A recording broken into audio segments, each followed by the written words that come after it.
me qenë se ishim duke folur për fermën VIP, kësaj radhe do sjellim në vëmendje marrëdhënien e Luana Vjollcës dhe Fioralba Ponarit. Atëherë, Fioralba ka qenë prezantuesja e edicionit të parë të fermës VIP, të cilën ajo është shprehur se ka qenë eksperjenca e jetës për të. E ka dashuruar si program, ka dashuruar rolin e saj si moderatore në të dhe ka qenë shumë e lumtur. Këtë vit, prezantuesja e këtij edicioni është Luana Vjollca, një prezantuese me një goxha background, e cila ka prezantuar edhe reality show tjetër.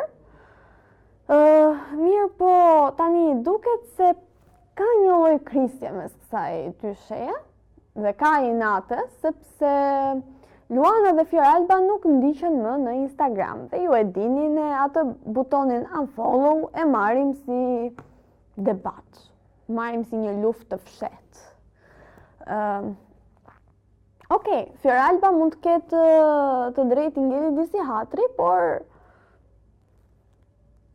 prezantueset ndrohen. Kur është ndruar Arbana tek Big Brother me Ledionin, ferma VIP 2 edicione ka që ka filluar. Një edicion Fioralba, një edicion Luana, edicionin tjetër të shohim kush do të jetë. Unë mendoj se të dyja prezantueset janë goxha të mira në profesionet e tyre dhe bëjnë punën më së miri, por të jem realiste, më pëlqen më shumë Luana për këtë lloj reality show. Gjithsesi, ne do të shohim nëse do të marrim në një konfirmim nga dyshja për krisjen e marrëdhënies së tyre ose vazhdimsinë e saj, nëse ka hatërmbetje me njëra tjetrin apo jo, dhe do të jemi sy e vesh për t'i ndjekur.